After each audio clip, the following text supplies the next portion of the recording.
Olá, bom dia a todos. Está começando agora mais uma edição do A Notícia de Frente. Hoje, quinta-feira, dia 20 de fevereiro. Agora são 6 horas aqui em Cuiabá.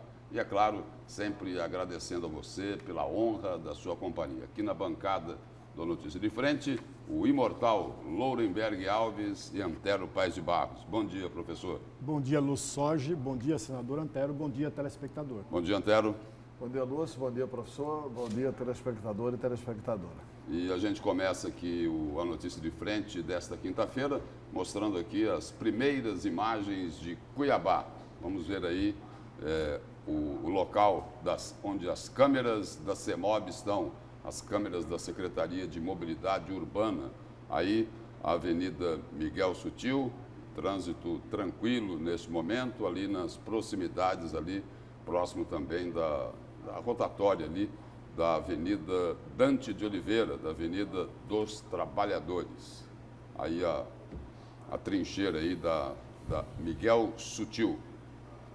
E nós começamos a Notícia de Frente desta quinta-feira, destacando o seguinte: por unanimidade, o Superior Tribunal de Justiça nega recurso e mantém os 5 conselheiros do TCE de Mato Grosso afastados.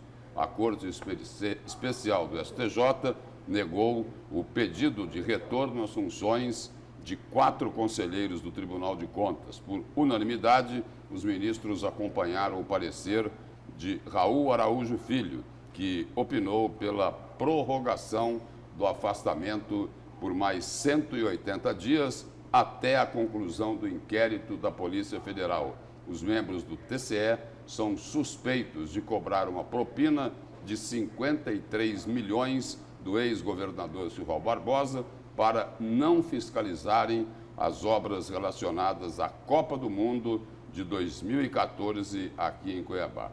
E a reportagem aqui também cita de que teria aí uma luz no fim do túnel aos conselheiros afastados, porque tramita lá no Supremo Tribunal Federal um habeas corpus interposto pelo conselheiro Walter Albano, que pede o seu retorno ao cargo. O ministro Gilmar Mendes se manifestou defendendo que o habeas corpus seja julgado de forma presencial e não pelo plenário virtual do STF. Surpresa essa decisão lá do Superior Tribunal de Justiça, Antero? Surpresa porque você coloca aí o seguinte, tem um detalhe aí, até que, quando você fala até que, as investigações sejam concluídas pela Polícia Federal. Pelo amor de Deus, vamos rasgando o livrinho. Por isso que quando o Gilmar Mendes fala assim, isso aí é o direito achado na rua, as pessoas ficam irritadas com o ministro Gilmar Mendes. Porque no livrinho que a gente estuda, no curso de Direito e tal, tá que o inquérito deve demorar 81 dias. Esse aí tem 2 anos e meio. E agora foi prorrogado o efeito da medida cautelar do afastamento até que os inquéritos sejam investigados. A Polícia Federal está dizendo o seguinte, olha, até estes 2 anos e meio, nós não conseguimos apurar nada, mas agora nós recebemos informações relevantes e estamos apurando, então precisamos de mais 6 meses. É uma decisão para atender Ministério Público e Polícia Federal, por mais 6 meses. Então vamos para 3 anos e 1 mês de afastamento cautelar, de inquérito, de investigação. Isso é uma violência ao Estado Democrático de Direito. Agora, Antero, porque, assim, professor... então significa que pode ter. Significa que pode ter. Significa, sim, que pode ter alguma coisa que a Polícia Federal acredita, mas não está nos autos. Ontem, por exemplo... O que eu ia colocar era isso. Era exatamente nessa linha, de que a decisão lá foi por unanimidade dos ministros do Superior Tribunal de Justiça. Aí, seria... por exemplo, como está sob sigilo, não é? A dedução que se faz é o seguinte, talvez existam lá evidências que justifiquem essa decisão que eles tomaram de prorrogar, não é, o afastamento dos conselheiros por mais 180 dias. Passa por aí? Pois é. Eu conversei com um advogado que esteve lá na sessão, defendendo conselheiros. O que os advogados disseram foi o seguinte: olha, o relator, a sessão é sigilosa, eles não transmitiram a sessão. O relator se baseia no seguinte: olha, tem informações no inquérito que a Polícia Federal diz que vai trazer, que mostrará inconsistências na movimentação financeira do conselheiro José Carlos Novelli. O mesmo aí sobre o conselheiro Valdir Teix, a mesma ladainha. Tem informações que mostram inconsistências financeiras e tal, papapá, que mostrará assim que forem acostados aos autos. Ou seja, o que significa isso ao mundo do direito? Eu acho que a OAB tem que ficar atenta nisso. Significa que tem informações que a Polícia Federal está dizendo ao ministro Raul Araújo, ou o Ministério Público Federal, olha, é grave, não libera, porque tem informações e tal, que os advogados não sabem. E a Procuradoria Que Geral... os advogados de defesa não sabem. E teve um alerta, teve um alerta Teve um pedido. da Procuradoria Geral da República, me parece que ao STJ, olha, prestem atenção aí nos autos, porque aí tem informações de quebra de sigilo fiscal e de sigilo telefônico. Não faz muito tempo isso. Não, mas isso está nos autos. Isso está nos autos. Isso está nos autos. Aí pede a quebra do sigilo telefônico e o que está nos autos, e estava nos autos, preste atenção na quebra do sigilo telefônico das folhas tal. Beleza, está nos autos. Os advogados defenderam sobre isso. Se defenderam sobre isso. E esse sigilo telefônico mostraria conversas do Sérgio Ricardo com o ex-governador Simão Barbosa. É o que a gente tem de informações de advogados que atuaram no caso, porque o caso é sigiloso.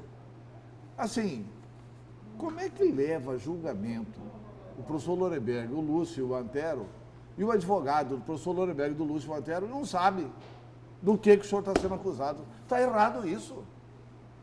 Mas, tudo bem, são mais 6 meses, né? Um verdadeiro... Já que o tribunal é um paraíso, né, estão aí, perdão pelo riso, mas estão vivendo um verdadeiro inferno, né? E ou pelo menos é uma passagem pelo purgatório. Purgatório, e haja purgatório nisso, né, Lúcio? E outra coisa, olha, em homenagem à transparência, as pessoas precisam saber, não tem que ter sigilo. Não tem que ter sigilo. Isso tem que ser sessão pública. Não vai mais atrapalhar. Já não está tudo lá? Por que sigilo, pelo amor de Deus?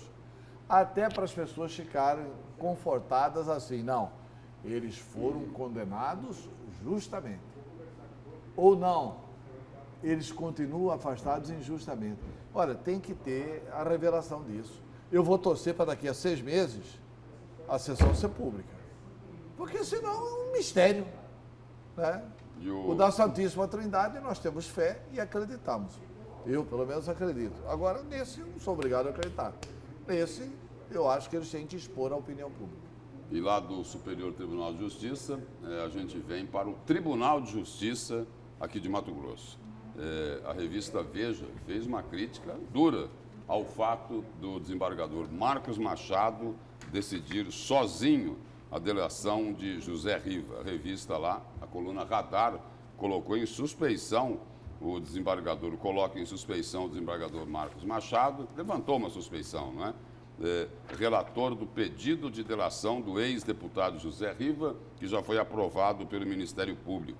Segundo a coluna, vários outros desembargadores do Tribunal de Justiça acreditam que o órgão especial, que é composto por 13 desembargadores, é que deveria decidir no colegiado sobre a colaboração premiada do ex-deputado. De acordo com a revista Veja, o fato de Marcos Machado tomar a decisão sozinho, de forma monocrática, criaria uma situação delicada, porque o desembargador, antes de ser indicado para o Tribunal de Justiça, ele também atuou como secretário na gestão do ex-governador Blairo Maggi, que seria um dos delatados por José Riva, e também foi o governador que fez a indicação de Marcos Machado. Foi isso, não foi, Antero? Na verdade, quem fez a indicação do Marcos Machado foi o Ministério Público, né? Mas foi nomeado. Aí o governador concorda ou não concorda. E aí o seguinte... O Ministério Público mandou uma lista e o governador escolheu o Marcos Machado. E aí é preciso dizer o seguinte... Mas também. isso, olha, isso não desabou no Marcos Machado em absolutamente nada. Né? É o que levanta aqui a revista Veja. E aí só tem uma questão. O desembargador Marcos Machado, a opinião dele, manifestada inclusive na decisão dele, é de que a opinião dele é de que o colegiado, né, os 13 desembargadores, que deveriam decidir sobre a homologação do ex-deputado José Riva. Ele acabou concordando com essa decisão monocrática de decidir sozinho em função de um pedido dos promotores e dos procuradores do Ministério Público, que alegaram o seguinte: olha, melhor não passar para o colégio decidir, porque é muita gente e tem necessidade aí de se manter o sigilo nas revelações feitas pelo ex-deputado José Riva. E aí, professor? Olha, Lúcio, embora haja esse pedido, mas o desembargador não é obrigado a aceitá-lo. Ele pode optar pelo correto, a meu juízo, eu posso estar enganado, mas o correto é passar pelo aquele colegiado. Esse era o correto. Abrir mão dele decidir monocraticamente uma coisa que é preciso que o juiz... Nós estamos vendo todo dia aqui o ministro decidir monocraticamente. Exatamente. Quem que decidiu a delação do Sérgio Cabral? Foi o colegiado ou foi o ministro Fachin? Foi o Fachin. O Fachin. E todas as outras delações, quem que decidiu? Foi um ministro só. Uhum. Foi O próprio Fux decidiu sobre a do Silvio Barbosa. Da monstruosa. Da monstruosa. Entendeu? Então, assim, essa história de que tem que passar pelo colegiado não é verdadeira. Eu leio a Veja com muita desconfiança. Quem é que tem interesse de plantar essa notícia na Veja? Quem tem interesse em melar a delação do José Riva. Melar a delação do Zé Riva. Será que essa notícia não foi plantada porque já se percebeu que, ao contrário do que diz a Veja, porque a plantação é o seguinte: o desembargador Marcos Machado não pode decidir, não deve decidir sozinho, porque ele foi secretário do Blairo. Será que não é exatamente pelo contrário? Será que não é em função de que os sinais estão mais do que emitidos de que ele vai validar a delação? Não, essa informação aí, Antero, é o seguinte: não vai chegar ao final do mês. Ele homologa a delação ainda nesse mês de fevereiro. Professor, essa notícia da Veja, olha, eu acho que a imprensa, eu não tenho essa visão do Bolsonaro, porque a imprensa deu na Folha, deu na Veja, não é isso não. Mas tem coisas que a gente tem que estudar. Porque assim, essa informação é o quê? Eu confio plenamente, o desembargador Marcos Machado decida rápido isso, acabe logo com essa conversa, homologue logo essa delação. E acho que os promotores, acho que uma Ana Cristina Bardusco, Domingos Sávio, o Procurador-Geral de Justiça, ia lá pedir para o Marcos Machado para decidir monocraticamente. Por quê? Porque eles têm interesse de que o sigilo seja preservado e de que isso seja decidido o mais rápido possível. Essa plantação na revista Veja é em favor dos delatados. E o professor... Para mim está claro isso. E o professor colocou aqui o seguinte: olha... Agora, claro, uma decisão colegiada é muito mais forte. Muito mais forte. Muito mais forte. O Ministério Público pediu, como o professor aqui colocou, e o desembargador não era obrigado a aceitar. Não é obrigado. Não era obrigado a aceitar. Mas, por outro lado, o seguinte: os promotores, os procuradores podem ter colocado para ele, né, argumentos convincentes para que ele tivesse um outro entendimento. O entendimento dele inicial é que o colegiado deveria decidir. Ele concordou em decidir sozinho porque, de repente, colocaram para ele argumentos convincentes. Por exemplo, se não querem que tanta gente decida, é por medo de vazamento, né? Se estão com receio de vazamento, pode ser que venha por aí logo, né, uma grande operação em função da delação do José Lívio. Pode passar por aí. Eu, sinceramente, eu não tenho assim como teoria. O Marcos Machado foi indicado por Braulio Maggi, portanto, ele vai decidir ad infinitum em favor do Braulio Maggi. Não é verdade. Joaquim Barbosa foi indicado por Lula. Como é que ele decidiu no mensalão? Porque, olha, a pessoa quando chega no Supremo Tribunal Federal, quando chega no Tribunal de Justiça, ela tem compromisso com o conhecimento dela, com a vida dela, com o Estado de Direito. Eu não vejo que um cidadão que chega, sempre alguém vai ser indicado por alguém. Quer dizer, vão 9 desembargadores agora vão ter mais 9 desembargadores. Alguém vai indicar esses desembargadores. Vão ter que passar alguns deles pelo governo do Estado. Aí, tudo que for de Mauro Mendes, eles vão decidir a favor? Claro que não. Os caras têm uma vida a preservar. E o Marcos Machado, além disso, qual que é a origem do Marcos Machado? O Marcos Machado é do 5º Constitucional do Ministério Público. O Marcos Machado frequenta a lista indicado pelo Ministério Público. Ele deve a indicação dele ao prestígio que ele tinha dentro do Ministério Público. Depois, a indicação é política do Braulio Maggi. E também ao notório saber jurídico. E assim, o que se conhece do Marcos Machado que depõe contra a biografia dele? Nada, absolutamente nada. Então, eu acho que, primeiro, porque a revista publica com ares assim, que olha, precisa homologar, com o Marcos Machado ele não vai homologar porque vai proteger. É mentira. Essa publicação é porque com o Marcos Machado vai homologar. E por falar que... Não é que não seria homologado pelo Colégio de 13. E por falar em desembargadores, né? Quer dizer, a ideia aí é passar de 30 para 39 desembargadores, aí 7 são lá pelo tribunal, 1 pelo Ministério Público e o outro pela OAB. E entrou aí, Antero, está entrando aí mais um candidato para colocar o nome dele aí pela OAB, né? Essa semana aí surgiu um outro nome do tributarista Carlos Montenegro, que foi presidente lá da Comissão de Direito Tributário da OAB por 4 anos, né? Na gestão aí do Leonardo Campos, né? E participa aí das discussões fiscais, está colocando aí o nome dele. A chance é pequena, né? Porque parece que o nome que já foi ventilado, definido aí é o do advogado Ulisses Rabanedo, não é, professor? Mas você engrossar essa lista de pretendentes é até bom para que a OAB passe a escolher melhor, mas eu concordo com você, o nome já está escolhido. Já está definido. Evidentemente, já está escolhido. Mas aí o difícil na OAB você não tem que conseguir nome, você não tem que conseguir a indicação para ser o primeiro. Você tem que conseguir indicação para ser um dos 6. Depois, assim, a OAB escolhe 6. Aí esses 6 vão para o Tribunal de Justiça. Que escolhe 3. Aí o Tribunal de Justiça reduz para 3. Aí esses 3 vão para o governador, que escolhe 1.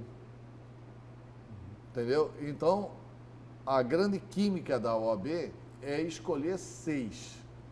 Não tem como a OAB garantir que será o Ulisses Rabanedo, né? Porque vai ter que passar pelo TJ. E aí tem nomes que, se entrarem na disputa e conseguirem ser o 6º da OAB, e se passarem no Tribunal de Justiça, teriam muita força no governo do Estado. Eu vou citar 2. Rogério Galo, que é advogado, é secretário de Fazenda, e se passar pela OAB e pelo TJ, dificilmente não seria indicado pelo Mauro Mendes. E o outro é o advogado tributarista, aliás, um dos maiores tributaristas de Mato Grosso, que é o advogado Pascoal Santulo Neto, que tem também uma relação muito próxima ao governador Mauro Mendes. Do Pascoal Santulo Neto, põe próxima nisso, né, Antero? Muito amigo. Eles são amigos de longa data, chegaram juntos aqui em Cuiabá, né? são muito próximos. Professor, qual é o seu destaque de hoje? Lúcio, Antero e amigo telespectador, saiu um artigo do Marcelo Ramos no Congresso, naquele site do Congresso, em Foco, no dia 30 de janeiro de 2020. O título do artigo é exatamente A Cota da Sonegação. E eu peguei alguns dados desse artigo para fazer uma pequena reflexão. Por exemplo, amigo telespectador, em 2018, de acordo com o Sindicato Nacional dos Procuradores da Fazenda Nacional, foram 345 bilhões de reais a cota da sonegação. É esse o meu comentário. E o seu destaque, Antero? Meu destaque é o seguinte, que olha, dois fatos ontem mostram que a divergência entre o Poder Legislativo e o Poder Executivo é muito mais séria do que a gente pensa. Estou falando de Brasília. Entre o Congresso Nacional e o presidente Jair Bolsonaro. Os parlamentares ficaram muito irritados com um comentário do general Augusto Heleno. E, junto com esse comentário, eu vou falar também da ameaça à democracia brasileira.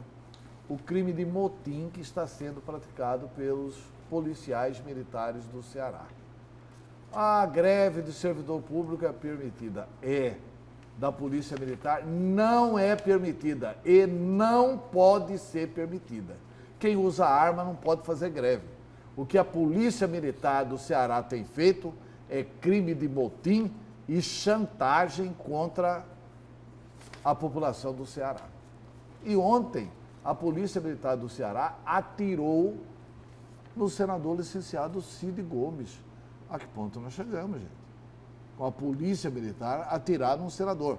Embora o ato do senador tenha sido bastante ousado de pegar uma pá carregadeira para ir furar um bloqueio revoltante feito pela Polícia Militar. Ontem, imagens de televisão mostravam policiais militares em carros da polícia encapuzados. Policiais militares fantasiados de bandidos. As imagens lá, Antero. Né? E isso não é democracia. Isso não é democracia. Isso é ameaça à democracia. E aí a Polícia Militar atira. Olha, só cabe um posicionamento ao governo do presidente Bolsonaro. Mandar urgente o Exército para lá e prender os militares do Ceará. Já estão indo. Já estão. A decisão tomada pelo ministro Sérgio Moro é de que a Força Nacional vai para o Ceará ainda nesta quinta-feira. É porque a Polícia Militar é assim, ela tem um comando da Polícia Militar, mas ela é subordinada ao Exército. O Exército tem que ir para lá e tem que prender os militares do Ceará. Os militares que fizeram o motim têm que ser presos. A sociedade não pode ficar indefesa. Eles estão incitando roubos no Ceará.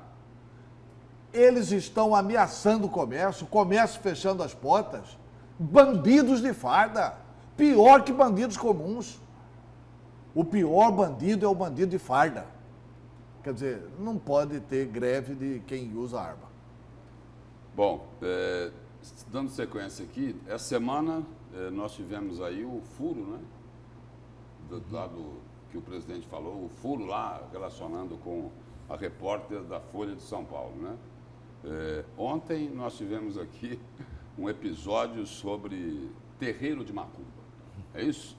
Negócio de costurar a boca de sapo. Tá bom, mas esse assunto aqui a gente vai abordar daqui a pouco. Agora, tem uma outra confusão aqui. Lá em Brasília, olha só a declaração da deputada Rosa Neide, do PT, sobre Bolsonaro, sobre o Eduardo Bolsonaro. Não aceito ser agredida, diz Rosa Neide, sobre banana de Bolsonaro.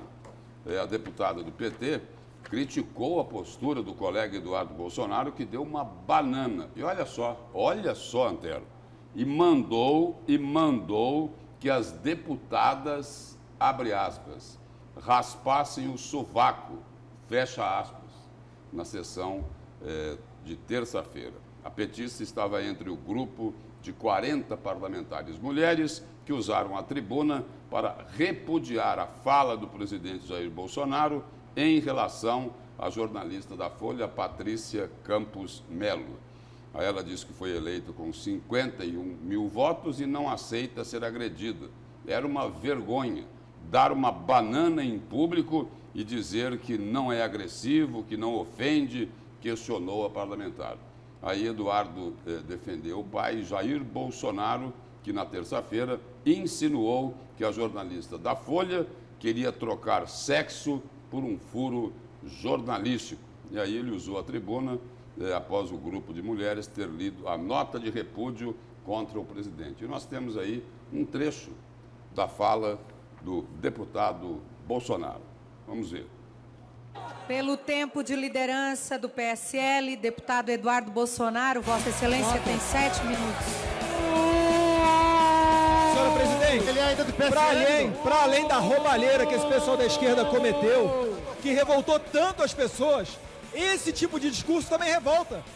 A deputada diz que fala em nome de todas as mulheres. Calma aí, será que não tem mulher aqui comigo, não? Bolsonaro tá aí já. Uma banana, em nome de todas as mulheres, uma banana em torno de todas as mulheres, tá? Eu queria saber que elas estavam quando o Lula falou das mulheres de grelo duro. Quando o Lula falou das mulheres de grelo duro, onde é que vocês estavam? Estavam perdendo dinheiro, estavam roubando dinheiro enquanto isso. Roubando, ladra. Falou a deputada que o marido já foi preso. Falou a deputada que o marido já foi preso. Não aguenta ouvir o contrário. De onde ela estava quando falando da Regina Duarte? Presidente, democracia é só quando eles conseguem falar o que eles quiserem. Não conseguem ouvir a verdade. Seu marido foi preso mesmo, não foi? Ah, ladra aí, daqui a pouco vai ser presa também.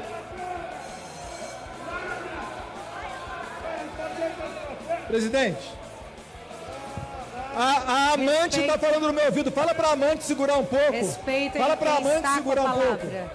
Amante, Respeitem coxa. quem está com a palavra. Deputado Eduardo Bolsonaro, a palavra está com Vossa Excelência. Obrigado, senhora presidente. Quando a Roberta do Terça Livre, jornalista, foi agredida, onde é que essas pessoas estavam?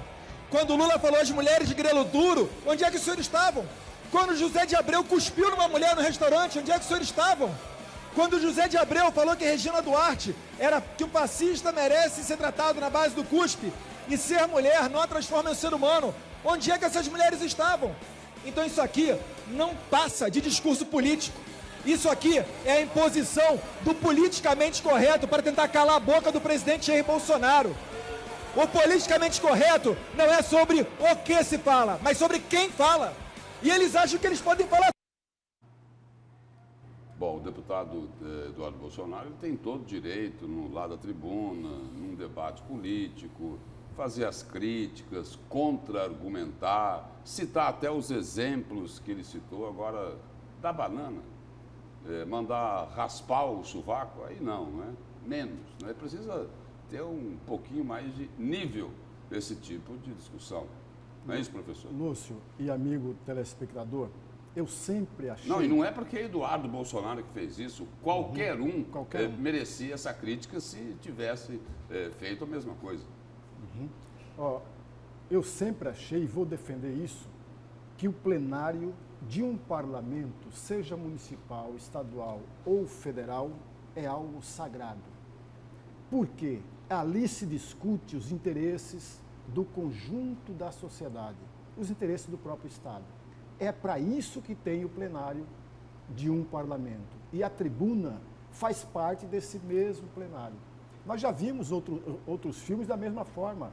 O deputado federal José Medeiros, ex-senador, também teve um comportamento reprovável, na minha opinião, quando agrediu um colega dele no plenário. No plenário. Lembra disso, amigos? Bem no começo da atual legislatura. Então, veja, toda vez, não importa se é parlamentar, se é um intelectual, qualquer pessoa que agride a pessoa do seu interlocutor, a meu juízo, tem uma lógica muito simples, a falta de argumentação. a falta de conhecimento, a falta de dados para contrapor um discurso que é adverso. É simplesmente isso, amigos. Portanto, o parlamentar que está usando da tribuna, ele fala em nome, não apenas dele, mas em nome de um conjunto de representados, Lúcio. É isso que o parlamentar tem que colocar na sua cabeça. Ele não está defendendo, ele não está no parlamento para defender os seus interesses individuais e particulares, para defender pai, mãe ou irmão, mas para defender os interesses da coletividade.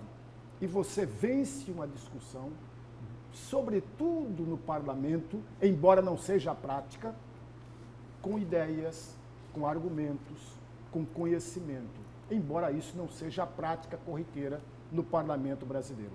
Embora não seja. Olha, eu acho assim, que diminui o parlamento isso, né? O parlamento é uma casa de debate. O presidente Jair Bolsonaro não foi feliz na agressão que fez ao jornalista. E assim, o Eduardo Bolsonaro não pode adotar a tese do PT. Qual que é a tese do PT? Quando fala assim, mas o PT roubou, assaltou a Petrobras e tal, papá, o PT fala assim, todos roubam. Para aí. Então todos roubam e o PT está autorizado a roubar. Não está autorizado a roubar. Quer dizer, o Eduardo Bolsonaro falou o seguinte, não, traduzindo o que ele falou, o presidente Jair Bolsonaro agrediu porque o Lula também agrediu. O Lula chamou de grelo duro, vocês não fizeram nada, agora Bolsonaro fala que para conseguir um furo, a repórter quer dar o furo. Pelo amor de Deus, cara. Quer dizer que se o Lula errar, o Bolsonaro tem que errar. Se os governos anteriores roubaram, o Lula tem que roubar. Não. Cada um tem que governar de acordo com os seus métodos. Então, assim... E o parlamento é o lugar de discutir assuntos de interesse nacional. Isso aí não é assunto de interesse nacional. Nós estamos discutindo mediocridade dentro do parlamento brasileiro. Bom, e agora nós vamos falar aqui sobre o processo lá de cassação do vereador Abílio Júnior. O vereador Ricardo Saad, que é o autor do relatório recomendando a cassação do vereador Abílio Júnior, participou ontem do Jornal do Meio-Dia. Vamos aí a alguns trechos da entrevista. O sentimento aí de muitas pessoas é que existiria sim uma espécie de predisposição lá na Câmara de Cuiabá para cassar o vereador Abílio Júnior. Isso não existe?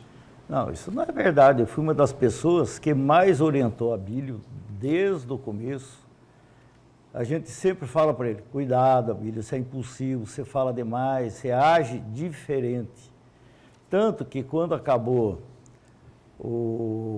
os 2 anos do Justino Malheiro como presidente, tinha 3 processos de cassação contra Abílio. E eles acabaram sendo arquivados por quê? Porque tinha coisas lá que não dava para você pegar aquilo lá e levar para pedir uma cassação. O nosso regimento interno ele é falho. O que ele prevê? 30 dias de suspensão. Eu conheço bem o Abílio. Falei várias vezes para o Abílio, tenta mudar, tenta acalmar, para de fazer o que você está fazendo. Qual que é o grande problema hoje que eu posso falar para vocês do Abílio? O Abílio é um bom vereador. Ninguém disse que ele não é. Agora, da mesma maneira que ele faz uma parte, que é a parte de fiscalizar, ele erra na medida do que ele está fazendo. E uma outra cobrança que se faz, vereador, é que pelo fato dele ter sido lá o presidente da CPI da Saúde, ter levantado inúmeras irregularidades nesse setor, que acabou resultando na Operação Sangria do Ministério Público, que prendeu, inclusive, o ex-secretário de Saúde de Cuiabá, Ruarque Douglas Corrêa. E aí, o que se coloca é o seguinte, olha, estão querendo caçar ele porque ele denunciou corrupção. Parte da denúncia veio de mim mesmo. Fui eu que dei ao Abílio a auditoria realizada no Hospital São Benedito e eu assinei a CPI. Eu fiz parte dela. Tanto que eu assinei, eu fui o relator da CPI também. Agora, o que eu não concordei com o Abílio é a maneira que ele fez as investigações. O que ele vai lá, ele entra na intimidade das pessoas, ele não respeita, ele o tempo todo filmando todo mundo, isso é quebra de decoro. Nós demos para o Abílio o quê? Mas quando um vereador xinga o outro lá na Câmara, não é falta de decoro? Se você pedir desculpa em seguida... Não é falta de decoro. Aí não. Pode falar qualquer coisa. Não pode não. Tem coisas lá que não é bem assim, não. O que aconteceu com ele? Nós, da comissão, da CPI, demos 20 dias para ele arrumar provas. E nesses 20 dias ele tinha a prerrogativa de presidente da CPI. Dos 20 dias para frente, do resto dos 3 meses, ele não tinha essa prerrogativa mais. Ele não tinha. Foi aí que ele entrou aqui, onde está pedindo a cassação dele. Agora, tentando assim o seguinte, fosse na esfera jurídica, esse equívoco que ele cometeu entraria ali como um erro material. Vamos supor o seguinte, ele cometeu uma falha, mas descobriu um esquema de corrupção violento, que, como o senhor falou, o senhor até ajudou, passando informações para ele. Né? Agora, esse erro material que ele cometeu é maior do que esse esquema gigantesco de corrupção que roubava os cofres públicos exatamente da saúde, que ela é caótica? Não, esse erro até eu acho que era uma coisa que você podia até contemporizar. Só que ele cometeu um erro, um outro pior que esse, que foi a live que ele fez lá na frente da Câmara, dizendo-se ameaçado de morte por 4 vereadores. Esse aí não tem imunidade. Aí o que aconteceu? Ele não apresentou um boletim de ocorrência, ele não foi no plenário falar que esquecesse daquilo, não se defendeu na oitiva disso. Então, isso aí pesou. Uma boa parte dos vereadores, eles poderiam estar preocupados com a candidatura à reeleição em função do trabalho que o vereador Abílio Júnior vem fazendo, no que diz respeito aí a fiscalizar aquilo que anda errado, principalmente na área da saúde, e aí alguns vereadores temendo não serem reeleitos em função do desempenho do vereador Abílio Júnior nas próximas eleições? Tem isso também? Não, eu não penso assim. Por quê? Vou te explicar. O que é legislar? Não é só fiscalizar, é fazer projetos de lei que se tornem leis para o bem da comunidade. O Abílio não tem nenhuma lei. O sentimento da população, vereador, fica um sentimento em relação aos vereadores, à própria instituição Câmara Municipal, de que está o seguinte, estão prestes a caçar um vereador que está lutando, por exemplo, para melhorar a saúde. Não desgasta ainda mais a imagem da instituição e dos vereadores, já que o problema aí, como o senhor colocava agora há pouco, é a forma de se comportar quando vai fiscalizar? Não, mas o que acontece, existe o desgaste, eu acho que a população pode estar pensando nisso, mas existe um outro desgaste. É a maneira que ele fica agindo lá dentro da casa, atirando na casa. Ele atira na casa em si, nos vereadores, o dia inteiro, leva coisa lá para denunciar, das quais ele também está no meio. Então, para aí, tem uma conduta aí que está errada. O que a gente preza aqui, que eu cobrei, é em cima do Código de Ética, do Regimento Interno, da Lei Orgânica do município. Tudo que está aqui, que foi cobrado dele, das atitudes, está aqui dentro. O vereador, ele tem que ter uma conduta ilibada, proba. Nós temos que ter uma conduta perante a sociedade. Até aqui está certo, o nosso é 10%, 20% a mais. Então, nós não podemos, que nem no pronto-socorro novo lá no HMC. O senhor está dizendo o seguinte, o vereador tem que dar o exemplo. Tem que dar o exemplo. E está dando. Alguns vereadores dão o exemplo, na opinião do senhor? Quanto à atitude. Um exemplo positivo?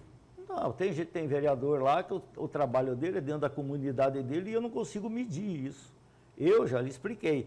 Mas naquilo que acontece publicamente, os exemplos são positivos? Não, às vezes o que acontece é o seguinte, dentro do que eu apresento, a maior parte dos vereadores lá na Câmara sempre estão junto comigo, vota a favor, porque você sabe, ninguém faz nada sozinho. Vou falar um caso para você hoje, para a população de Cuiabá repensar. Se fosse pelo Abílio, que usou uma lei minha, que proibia o pronto-socorro funcionar sem estar totalmente acabado. Quantos pacientes teriam morrido ou teriam não tido o atendimento que eles mereciam ter no HMC. Por quê?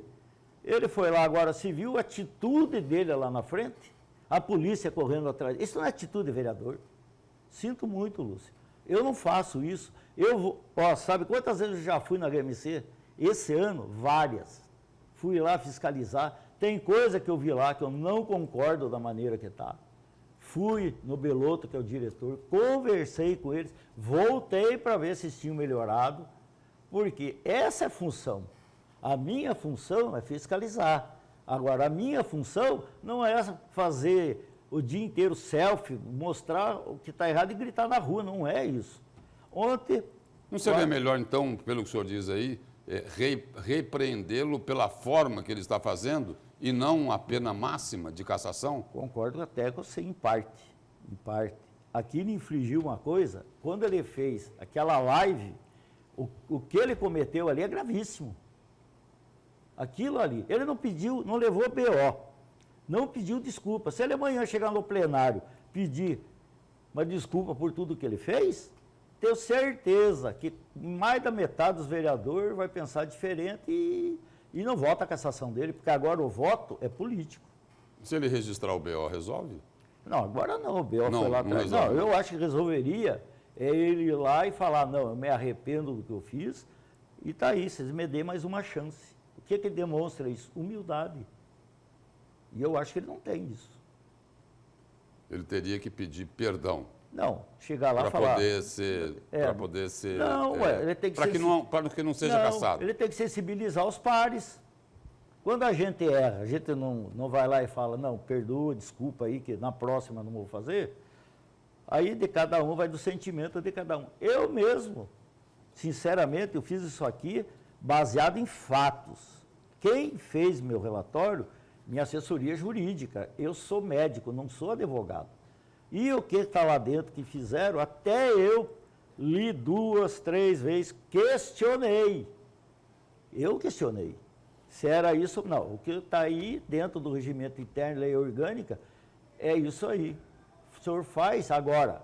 Aí eu falei, o resto do povo depois, no outro dia, o voto é um voto político. Agora tem que saber se comportar. O que ele fez? Chegou lá, metralhou todo mundo no outro dia, inclusive eu. Eu só queria destacar 2 pontos aí. Quer dizer, aliás, um ponto primeiramente. O vereador Ricardo Saad disse por mais de uma vez nessa entrevista de que o voto é político. É preciso depois a gente traduzir isso. Depois do que vier a acontecer com Abílio Júnior, que na realidade é o seguinte, incomoda, né? Ele incomoda os outros vereadores, aí fala agora que ele teria que pedir desculpas, que ele teria que pedir perdão, mas não falaram que ele tem que se ajoelhar, não falaram isso, né? Mas teria que pedir desculpas. E eu tenho aqui uma mensagem interessante de um telespectador da Notícia de Frente, é o Marcos, lá de Várzea Grande. Bom dia, trio Parada Dura. Meu Deus, por favor, pare o mundo, eu quero descer. Onde vamos parar? O vereador que foi entrevistado no Jornal do Meio-Dia, que faz parte da comissão para caçar Abílio, disse que se o Abílio pedir desculpa, perdão para os colegas vereadores, não será caçado. O que mais o vosso majestoso vereador quer? Que lhe sirva um drink? Ou vossa majestade gostaria que enviasse um carro de som com entrega de flores, bombons, mensagens de amores? Se eu não tivesse assistido a entrevista, eu não acreditaria se alguém me falasse o que esse vereador falou. Olha, vereador, o senhor é um fanfarrão. Ainda vou lhe ajudar, te dando uma dica. O senhor nunca mais ganha nem para presidente de bairro. É o Marcos, lá de Várzea Grande, aí, indignado com a entrevista do vereador Ricardo Saad, Antero. Olha, eu acho que o vereador, ao explicar por que caçou Abílio, ele explicou bastante a injustiça da cassação do Abílio. Eu já disse aqui, eu também não faria, nunca fiz. Eu fui vereador de Cuiabá, fui deputado federal, fui senador e estive, portanto, no parlamento, só não estive na Assembleia. Mas eu frequentei o parlamento brasileiro. Eu nunca gravei colega. né? Tá certo que na época até usava menos isso. Mas eu não faria isso, eu não acho correto isso. Eu acho que o Abílio erra nisso. Eu acho que esse deboche é inaceitável. O Abílio está errado nesse tipo de comportamento. 2 pontos. Mas isso não é motivo para cassação. Isso não é motivo para cassação. Ponto 1. Ponto 2. O fato de Abílio falar que foi ameaçado de morte e não provar a ameaça de morte e não registrar o boletim de ocorrência, não significa que ele não foi ameaçado. E assim, é motivo para caçar alguém? Falar assim, olha, eu como vereador fui ameaçado de morte. O Toninho de Souza falou que foi ameaçado de morte, mas fez boletim de ocorrência. Então, mas se não fizesse, ele estaria também com motivo de cassação. Olha, isso é um absurdo dos absurdos absurdos. O Abílio está sendo cassado, na verdade, porque ele está combatendo. O vereador tem que ser probo e íntegro. Não foi o que ele disse? Tem que ser probo e íntegro. Beleza. E o secretário de saúde? Não tem que ser? E o subsecretário de saúde? Não tem que ser? E estar no relatório lá, esse detalhe que visa refrescar a vida do senhor Duarte?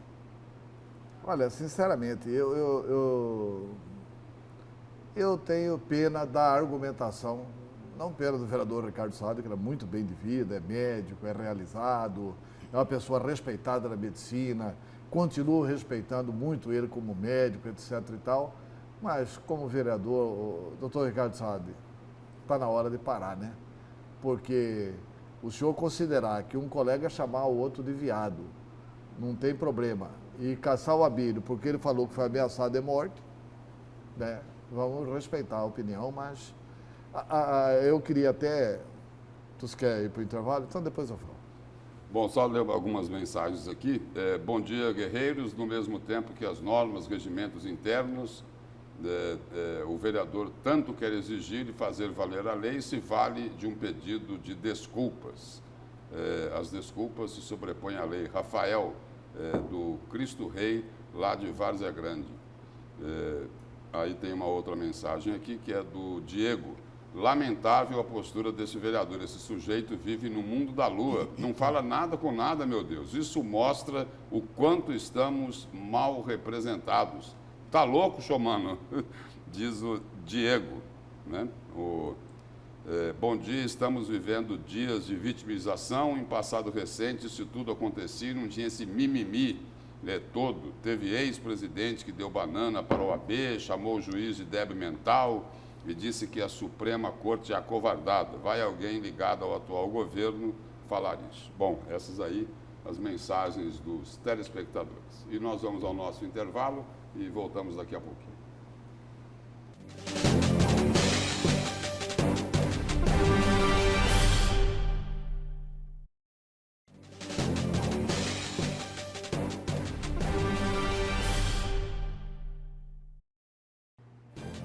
Nós estamos de volta com a Notícia de Frente nessa quinta-feira, agora para falar da CPI do Paletó. Teve mais uma sessão realizada lá na Câmara Municipal de Cuiabá, onde os depoimentos foram retomados. O primeiro depoente desta fase foi o ex-chefe de gabinete do ex-governador Silval Barbosa, Silvio César Correia. E olha, ele falou lá o seguinte, viu, Antero e professor? Não tem nada de dívida, não. O acordo lá era de propina. Vamos ver a reportagem.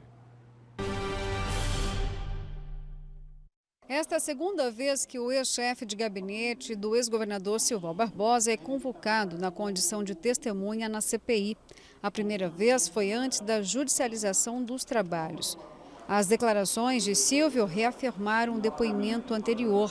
Reiterou um acordo entre os deputados e o ex-governador Silval Barbosa. Ficou combinado lá perante a Assembleia do Governo que seria repassado R$600 mil para cada deputado. E eu fui incumbido de fazer esses pagamentos. Ao todo, 24 deputados, de acordo com Silvio, receberam mensalinho e também propina. Silvio disse que gravou o vídeo por se sentir pressionado pelos deputados quando o pagamento estava em atraso. Fazia os pagamentos atrasados, eles faziam pressão realmente. Então resolvi gravar nesse dia. Eu não me recordo o horário, não me recordo o horário. E teve essa reunião, não lembro se foi no período da manhã ou no período da tarde. Eu estava no outro lá, o Valdir conseguiu entregar o dinheiro nesse dia. E foi onde foi feito esse pagamento. A investigação da CPI também é em relação a possível obstrução de justiça. Neste quesito, Silvio relata que procurou Alan Zanata, ex-secretário de Silval Barbosa, para pedir um empréstimo de R$6 mil, já que ele tinha uma situação financeira delicada após a prisão. A conversa entre Silvio e o ex-secretário foi gravada. O áudio foi encontrado posteriormente pela Polícia Federal durante a Operação Malibuge. Estava no momento preso ainda, domiciliado, e eu chamei ele em casa, estava passando necessidade, estava com uma ideia com ele, pediu o dinheiro emprestado, quando o fato aconteceu. E só que eu acho que o que ele falou depois está muito fora do contexto, tanto é que o Supremo já falou que nada do que eu falei ali é o que eles colocaram. O presidente da CPI disse que o depoimento contribui com os trabalhos e tem novas convocações. Mais uma vez, ele reafirmou que não tem nada a ver com pesquisa, que seria propina do pagamento das empreiteiras do Comitê Integrado relacionadas àquela lei de empréstimo que aprovou na Assembleia Legislativa.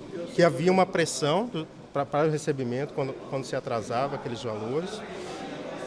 E quanto ao segundo objeto, que o senhor Alan Zanata realmente gravou gravou para querer derrubar sua delação, e sendo que um dos beneficiários seria o prefeito de Cuiabá, Emanuel Pinheiro, tanto que o áudio foi encontrado na casa dele.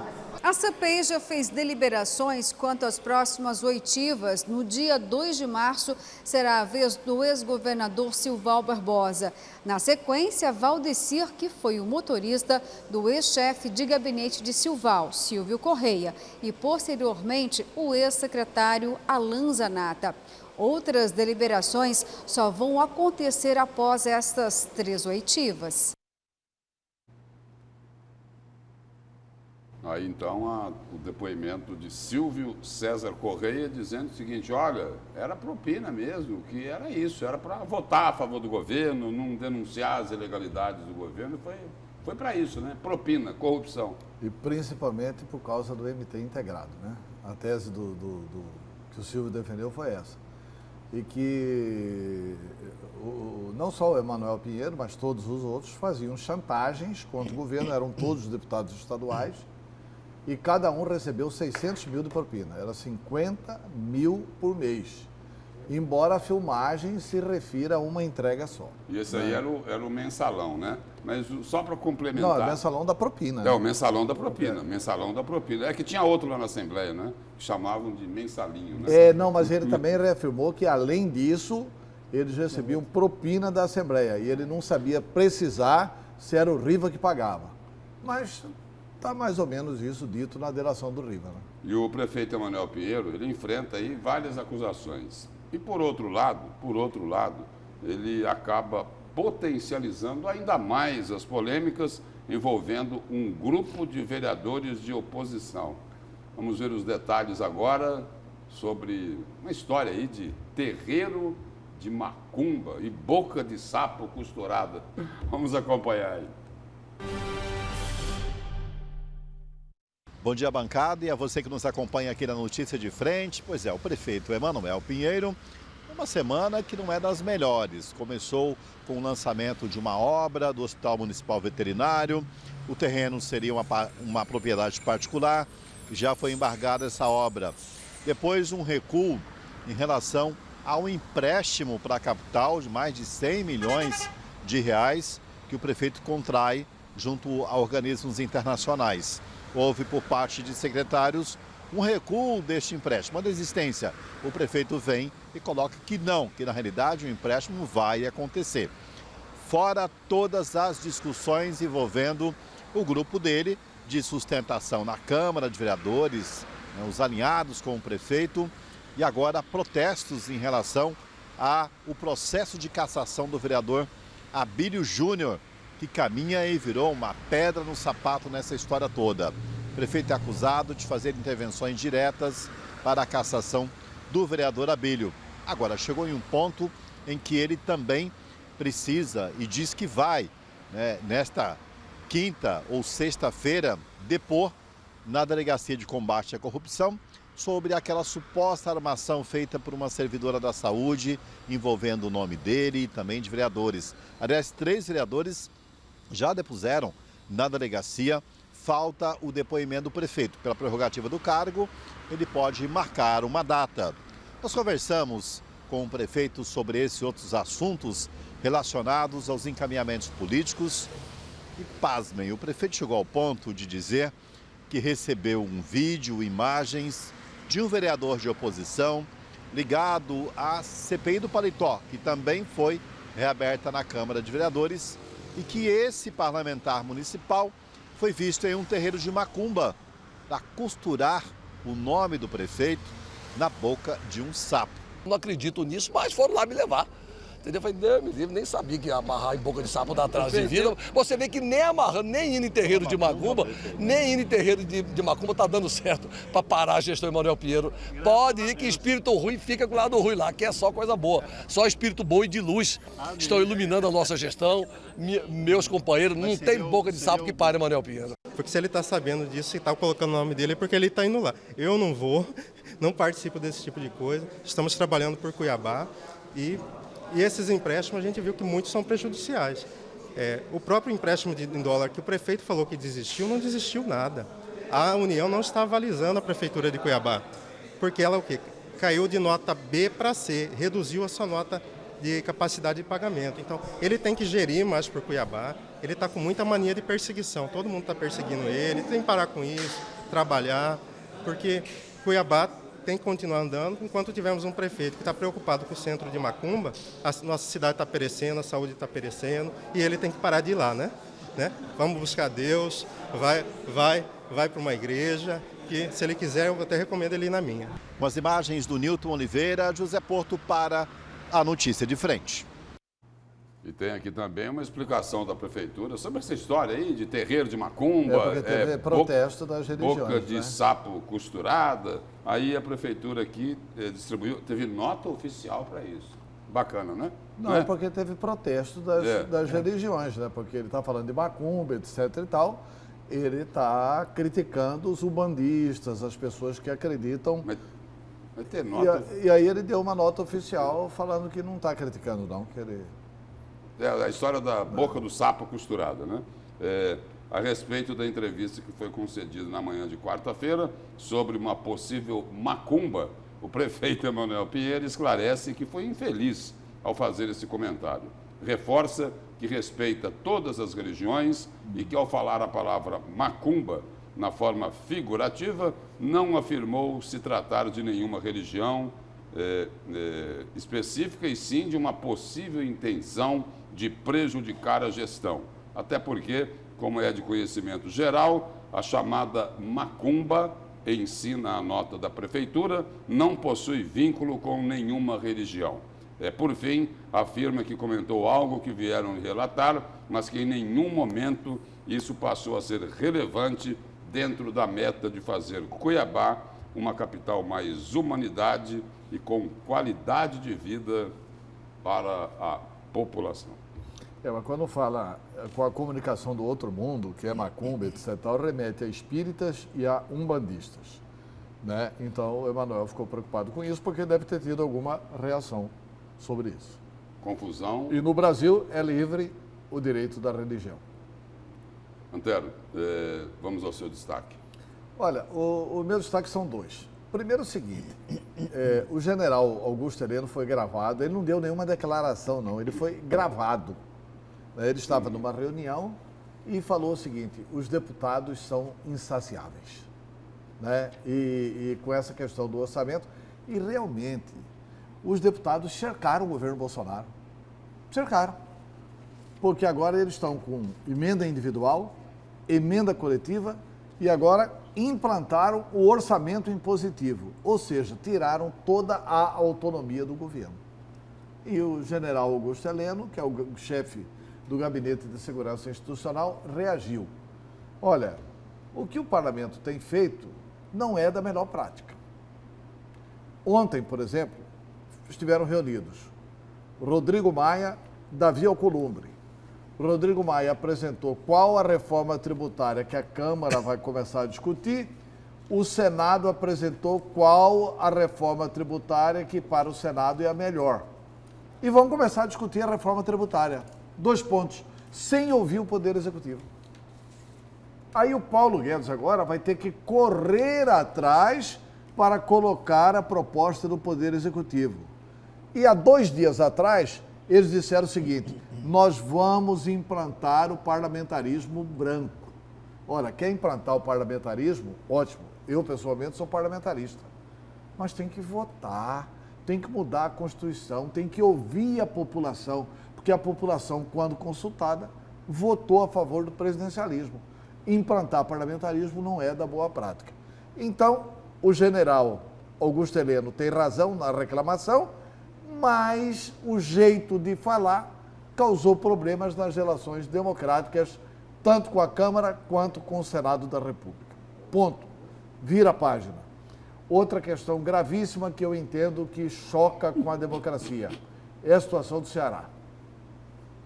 Olha, Polícia Militar do Ceará está usando o carro da polícia com os policiais encapuzados. Estão ameaçando o comércio. Tem pessoas encapuzadas e, como usam capuz para carros de polícia, estão usando capuz também para assaltarem o comércio. Tudo pedindo aumento de salário. O governador Paulo Artung do Espírito Santo enfrentou isso. Ele tinha recém-operado de um câncer. Ele saiu do hospital, reassumiu o governo e disse: não vou dar o reajuste. Chamou o Exército, chamou a Força Nacional, não deu o reajuste. Lá no Espírito Santo, as pessoas assaltaram o comércio. Ele fez um pronunciamento na televisão pedindo às pessoas para devolverem os materiais que eles roubaram do comércio. Tinha fila de pessoas arrependidas devolvendo materiais para o comércio. O que a polícia do Ceará está fazendo não é coisa de polícia, é coisa de bandido. E olha, pior que um bandido é o bandido de farda. Nós temos o maior apreço pela Polícia Militar. A Polícia Militar é uma instituição mais do que centenária em Mato Grosso e no Brasil. E não pode ser usada dessa forma para conseguir aumento salarial. Reconheço que é uma situação especial a atividade de policial, mas Polícia Militar com armas não tem direito de fazer greve. E ontem atiraram no Cid Gomes. O Cid fez certo, então, de pegar o trator e partir para cima da polícia? Na minha opinião, não. Ele devia pegar a população, dar o braço para a população e entrar lá na polícia e falar assim: chega de chantagem com o povo do Ceará. Isso que ele devia fazer. Não devia pegar o trator para entrar lá, não. Mas a polícia atirar no senador, olha, é demais. Eu acho que tem que prender os militares, porque greve de polícia militar é motim. E eles precisam ser presos para que prevaleça o Estado de Direito Democrático, apesar das reclamações de alguns militares. E nós vamos ao nosso intervalo e voltamos para falar da violência lá em Nobres, onde 5 pessoas foram assassinadas. Nós voltamos daqui a pouquinho.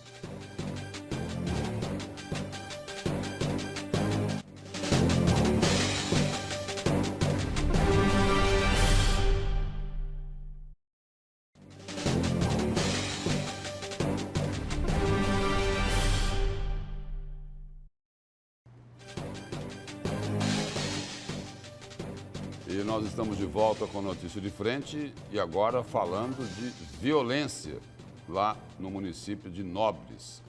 5 pessoas foram assassinadas na noite de ontem numa chacina. E o repórter Luiz Vieira traz as informações. Noite sangrenta na cidade de Nobres. 5 pessoas foram assassinadas em uma chacina que foi registrada em uma casa na Coab Pôr do Sol. Segundo as primeiras informações que foram levantadas pela polícia, o que se tem é que entraram nesta residência criminosos armados com pistola calibre 380 e alvejaram aí estas 5 pessoas. 3 morreram ainda no local onde o crime aconteceu e 2 vítimas foram socorridas, encaminhadas a uma unidade de saúde, mas também não resistiram aos ferimentos e também acabaram falecendo.